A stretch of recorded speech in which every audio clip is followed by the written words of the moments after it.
Have you ever heard of FIRE, financially independent, retire early? That's what I'm talking about in this video. How do you actually really achieve it? Which, by the way, most people that talk about it don't know how. So let's talk about that right now. Okay, so let's talk about FIRE. And I don't mean like fire, right? I don't mean like Tom Hanks, I made fire. No, I mean like financially independent, retire early. How do you actually really achieve that?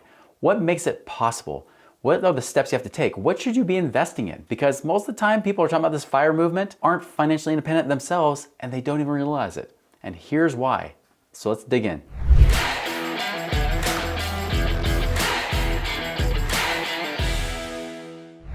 All right, so first and foremost, this FIRE movement, what is it? Financially independent, retire early. If you kind of break it down, what it means is how do we retire young? Or how do we become financially independent? Or become what I call work optional. You work because you want to, not because you have to. You have enough passive income coming in that you don't have to keep working that job, that 9 to 5, because your bills can be paid by your investment income. Now this has a lot of confusion around it, even though it's been great. This is not a new concept. It's been taught for years.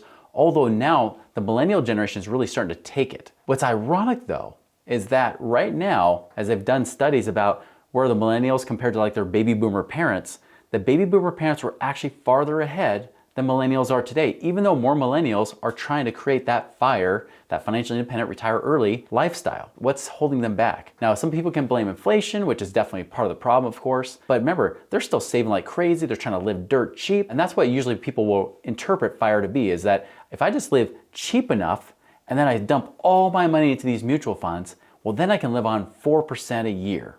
Right? They talk about this 4% rule. Just so you're aware, I've been in the financial industry for 23 years now. I remember talking about the 4% rule over 20 years ago, and we were questioning whether that was a good number. And since that time, that number has been debunked. That number does not work. In fact, I actually got booted out of the FIRE Facebook group, even though I actually did it twice. I actually retired twice by the time I was 39 years old, including having to reset, coming back from $1 million in debt to coming back to again into that FIRE category. I actually did it. Yet they kicked me out of the group because I dropped truth bombs too many times. Because the reality is this, is that the 4% rule does not work when you're that young. I was talking with a friend, I was having lunch with him, actually just really close to where I'm filming right now. And as we're talking, he's 29 years old. He was talking about how proud he was. Now, I was really surprised because this guy does a lot of marketing stuff and he does it for a lot of real estate investors. I would assume that because he knows a lot of real estate investors, he does real estate investing. But he wasn't. He was stuffing all of his money into the stock market, into mutual funds. And he told me, he's very proud, he's like, yep, Chris, I'm FIRE now.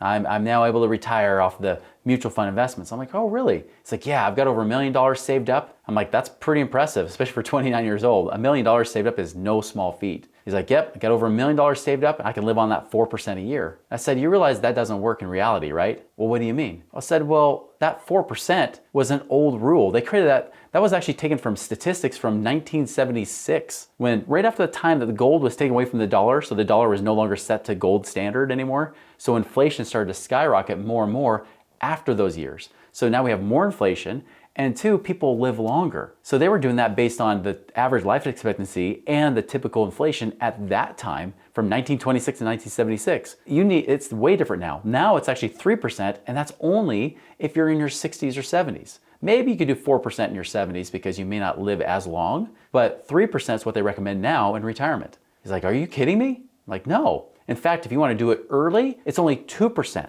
2% is actually your rule, so you should cut that in half if you want to actually really retire early. He's like, wait a minute, you saying I have to double the money I've already saved up? Yep. Nah, I don't believe it.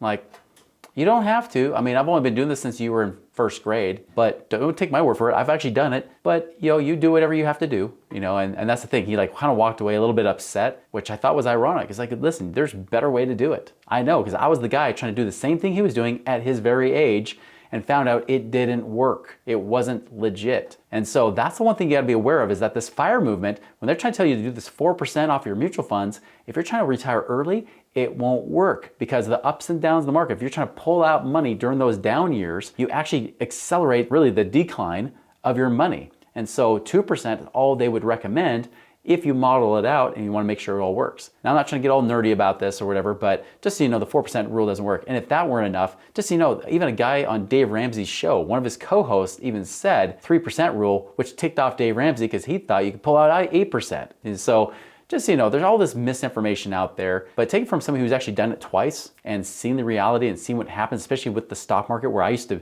be in the stock market. I used to trade stocks and options. I saw what real life does, especially when you have down market years, which unfortunately most people that only invest the last 10 or 15 years have never really seen a down year in the market. Only one time in the last 16 years. And so you got to make sure you have the right numbers there. But is there an easier way to do it than that? Do you have to save up $2 million to live on $40,000 a year, right? No, you don't. You can actually do it much, much easier than just that. And this is what I did.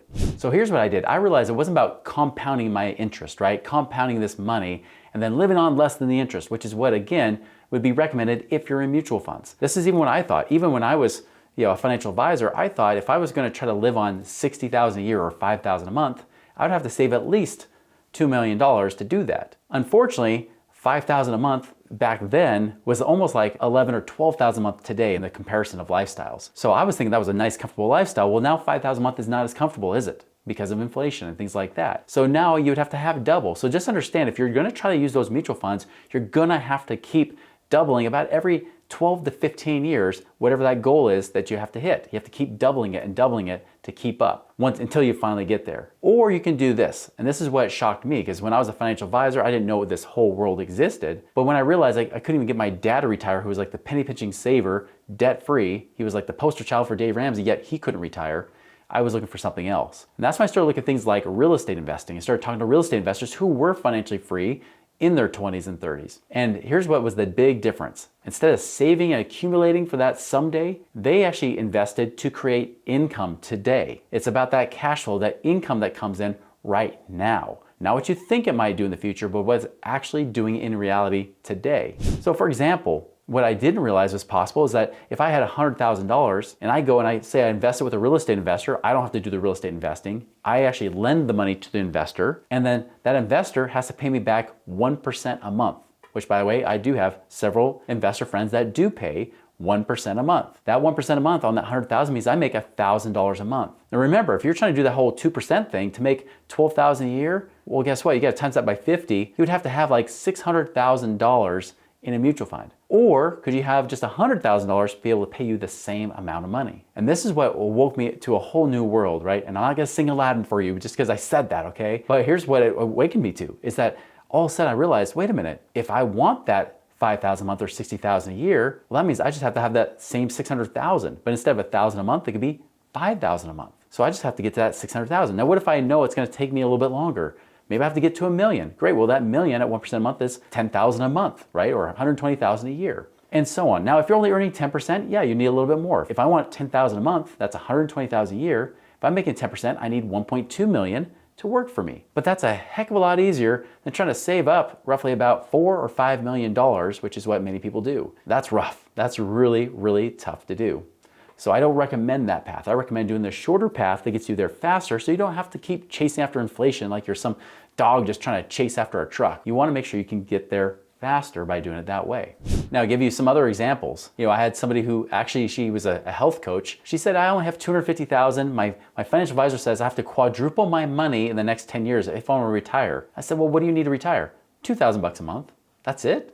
Yeah. I said, well, let's do the math here. Yeah, you could do it that way, but what if we did this? That $250,000, we go and invest it, making 10%. What is that per year? $25,000, which is how much per month? Just over $2,000 a month. Yeah. So you're hoping and praying you can make it in 10 years, but do you realize you can actually do it this year? No, there's no way. That's too good to be true. Are you lying to me? Are you serious right now? Dead serious. It's just math. It's not hard to figure out. And by the way, I know several people that will pay you 10% a year on that money right now. She's like, oh, I can't believe it. That's crazy. I'm like, that's the point. You've been taught so long that you have to live on the teeny little bit. By the way, your financial advisor teaches you that. You know why? Because they don't want you to pull all your money out. They want you to pull off less than the interest because that's how they get paid. If they're always pulling off their 1% fees or whatever they're charging you for fees, some are actually more than that. They're charging you 1%. You keeping $100,000 with them, they're making $1,000 a year. Now, if you've got $1 million with them, that's $10,000 a year. Do you think they want you pulling your money out? They're going to tell you, no, don't pull your money out. By the way, here's a big warning. When you try to do something different, especially if you're trying to pull money away from a financial advisor to then go and invest and put money in your own control and you create cash flow now rather than waiting another 10, 20, 30 years from now, they will fight you on it. And they won't fight you because it's the right thing. They'll fight you because their paycheck suffers when you pull your money out. So naturally, they're going to tell you, no, you should keep your money here. Well, why? Because I get paid. Now, that's not what they'll say, but that's what they're thinking, right? Whether subconsciously or consciously, they're thinking, no, I want to keep your money here because I get paid on that money. Just know you're the boss of your own money. You have control. You have the freedom to be able to do what you want with your money whenever you want. You worked hard for it. They didn't. They didn't do jack squat. They just threw it in some mutual fund that they don't even invest with. They just threw it in there and they just did their thing, let it ride. You could have done that yourself. You don't even need them and you have to pay them money to do that?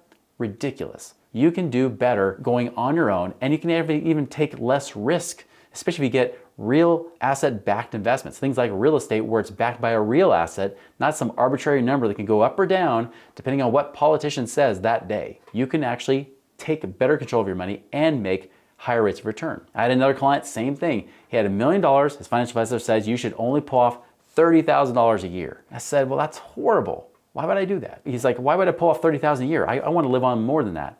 So as he started to search for answers, he found us, got into different types of investments, everything from rentals to apartment complexes and things like that, and into oil and gas. And by the way, he wasn't actually doing the investments. He just put his money with them, and then there's real estate investors doing the work for him.